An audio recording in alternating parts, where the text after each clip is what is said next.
tous les Sénégalais étaient déçus de ce fiasco, tout ce qui s'est dit sur la fédération, le contrat de Pape Thiaw, la ministre et tout ça. Quelle analyse vous faites de cette situation? Quel est votre point de vue là-dessus? C'est vrai que ouais, c'est terrible. Ça va être une analyse assez... Je veux dire, je vais pas être trop dur, mais pour être sincère. Parce que nous tous, ce qui nous intéresse, c'est le développement, c'est l'avancement. Pour moi, il y a beaucoup de choses à dire sur cette élimination. Déjà, la préparation, moi, j'ai pas... On était là pendant la CAN, on a fait des émissions, on a parlé du coach. Moi, coach Pape Thiaw, avec notamment Solidarité de Corps, je l'ai rencontré une fois lors d'un séminaire avec la FIFA. Je ne le connais pas personnellement, on s'est apprécié certainement, mais il avait fait un gros travail pendant la CAN.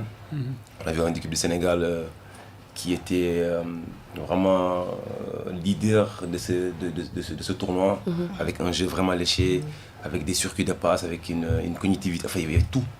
Ce qui manquait au Sénégal. Hein, il y avait des plans de jeu, c'était assez structuré. Et on arrive à la Coupe du Monde. Avant la Coupe du Monde, moi j'avais remarqué qu'il y a un problème. Pourquoi? Parce qu'on a passé tellement de temps à aller faire des choses, aller amener la coupe à gauche. Trophée Tour. Alors qu'on faisait une Coupe du Monde. Quand on part à la Coupe d'Afrique, Sénégal maintenant vient pour gagner. C'est pas le Sénégal qui est allé pour participer. Donc ton statut c'est pas le même. Quand tu pars à la Coupe du Monde, tu vas affronter les meilleures équipes au monde. Exact. Pour moi, la préparation n'a pas été bonne. Parce qu'on a perdu beaucoup de temps. Même si tu regardes bien les équipes qu'on a choisies lors des matchs de prépa, nous on a fait des matchs amicaux. Je ne sais pas si vous avez compris. Par rapport à la France qui lui a joué contre la Côte d'Ivoire, on a des adversaires assez similaires du Sénégal pour pouvoir se préparer. Oui. Et la Norvège a joué contre le Maroc. Bravo. Et nous, on a fait des matchs amicaux, on n'a pas fait des matchs de prépa. Et pourtant ça, le coach nous avait montré que lui, il était... Voilà. Après, quand j'entends qu'il avait prendre le contrat, je me dis, bah alors, soit il n'était pas tranquille dans sa tête. Mais Pape Thiaw, quand même, on le connaît grâce aussi à sa lecture de jeu. Moi, à chaque fois, je donne en référence le match contre l'Angleterre, le match contre le Congo. Qu'est-ce qui s'est passé entre-temps? C'est ça, c'est ce que je suis en train de me dire. Parce que moi-même, je ne comprends pas. Parce que, est-ce qu'il a eu le temps de bien préparer cette Coupe du Monde? Parce que pour moi, accompagner l'équipe pour aller faire des photos, tout ça, c'est une chose. Mais pour moi, on devait peut-être le laisser se faire focus dans sa prépa. Parce qu'il est quand même allé rencontrer les joueurs. Oui. Pour moi, la lecture elle n'a pas été très bonne. Et là aussi, avec son staff, ceux qui sont avec lui, je ne sais pas ce qui s'est passé, je n'étais pas là-bas. Mais je pense qu'il a aussi manqué d'assistance, notamment sur le plan technique. Moi, j'ai connu Teddy Pellerin, qui était, quand j'étais à Sedan, il était le préparateur athlétique, même s'il a fait ses diplômes en tant que coach. Il a assisté le coach à l'UCC. Mais pour moi, dans l'accompagnement, il manquait des choses. Notamment aussi notre fédération, qui a quand même fait un gros travail pendant la CAN. Et ils sont pressés pour moi dans l'émotion. Dans l'émotion parce que tu ne peux pas affronter la France, qui vient de faire une finale Coupe du Monde, qui vient d'être champion du monde. Et on est allé jouer au Stade de France, c'était bien. On est revenu. L'hôtel, quand est-ce qu'on est parti avant, enfin il y a beaucoup de détails. Et sur le plan sportif, sur le plan purement technique, là aussi c'est pas mon domaine. Les matchs de prépa, moi j'ai vu le Sénégal jouer avec par exemple Mamadou Sarr, avec 2 matchs amicaux pour qu'il puisse retrouver du temps de jeu et préparer la France. Et ce mec-là, je ne l'ai pas vu jouer à la Coupe du Monde. C'est vrai. J'ai entendu Kalidou Koulibaly dire qu'il n'est pas encore à 100%, mais il est sur le chemin. Sur le premier match contre la France, il rentre 2 minutes ou 5 minutes avec Idrissa Gana Gueye. Même si maintenant, spécifiquement, les joueurs, ils ont des prépas athlétiques individuels, ils savent où est-ce qu'ils en sont, il y a eu un accord en tout cas médical. Pour moi, à la mi-temps, le coach, avec sa qualité de lecture qu'il avait, qu'est-ce qui s'est passé pour le laisser terminer le match? Il y a beaucoup de choses à dire. Donc est-ce qu'il était bien? Mais par rapport à la publication de la liste, il y a déjà eu une polémique quant à la venue ou non de Malang Sarr. Le coach s'est expliqué, il a dit en fait qu'il a parlé avec Malang Sarr et qu'il faisait partie certainement des réservistes. Malang Sarr qui quand même était dans le 11 type de la Ligue 1 par rapport à Kalidou Koulibaly qui est resté quand même depuis le 8 avril sans jouer pour cause de blessure.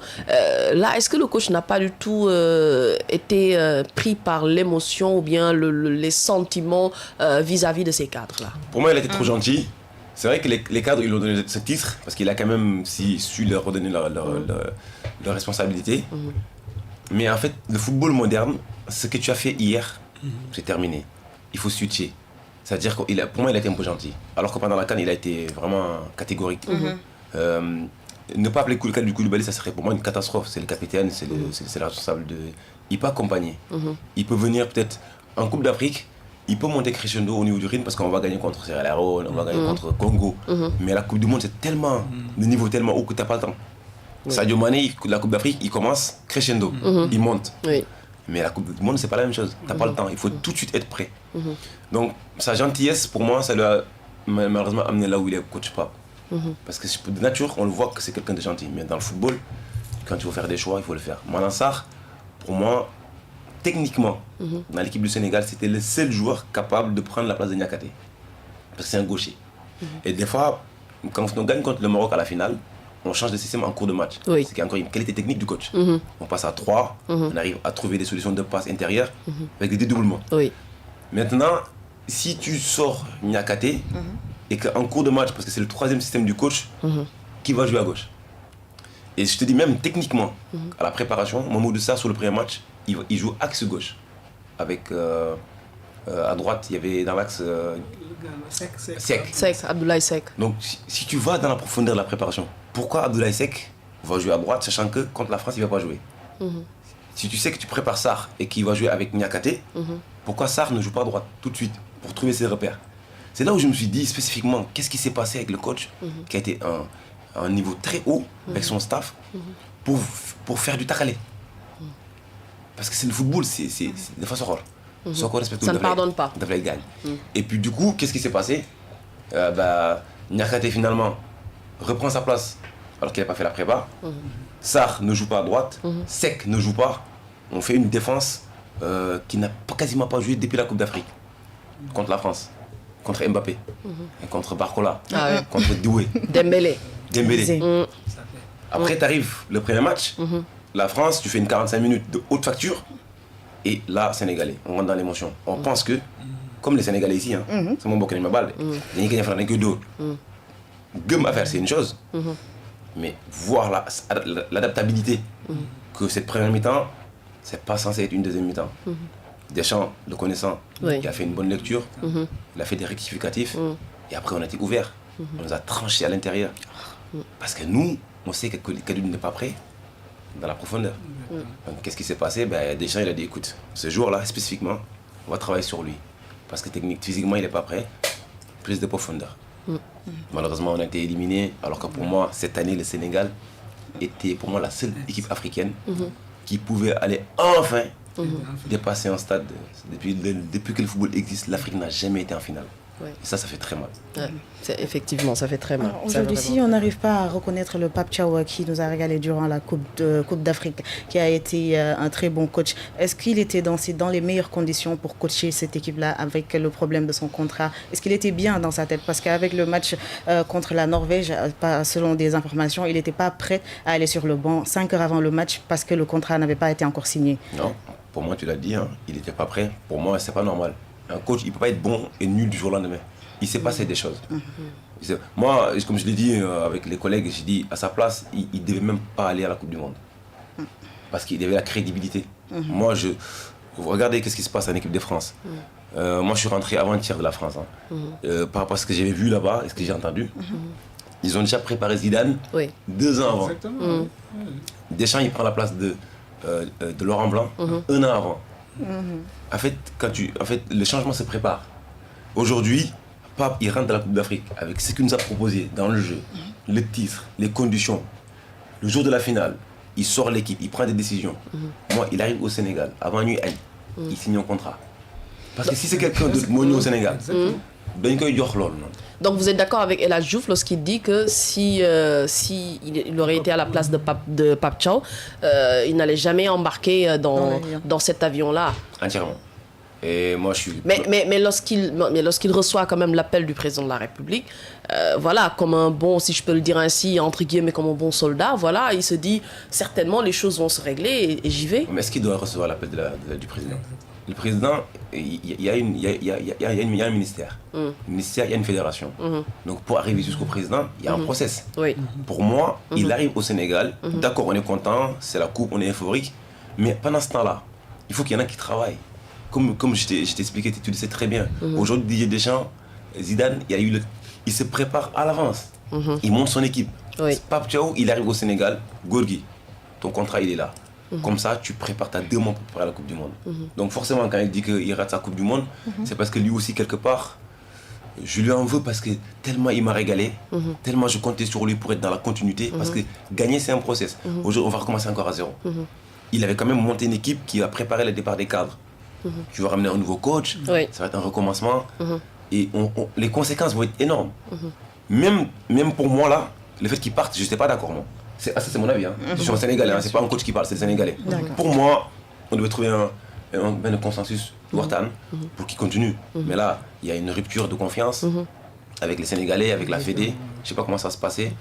Mais vraiment, ce qui s'est passé pour le football sénégalais et le Sénégal, c'est difficile, c'est vraiment dommage. Et déjà, pour parler de la France, Zidane a déjà son staff technique, son staff médical, son staff support.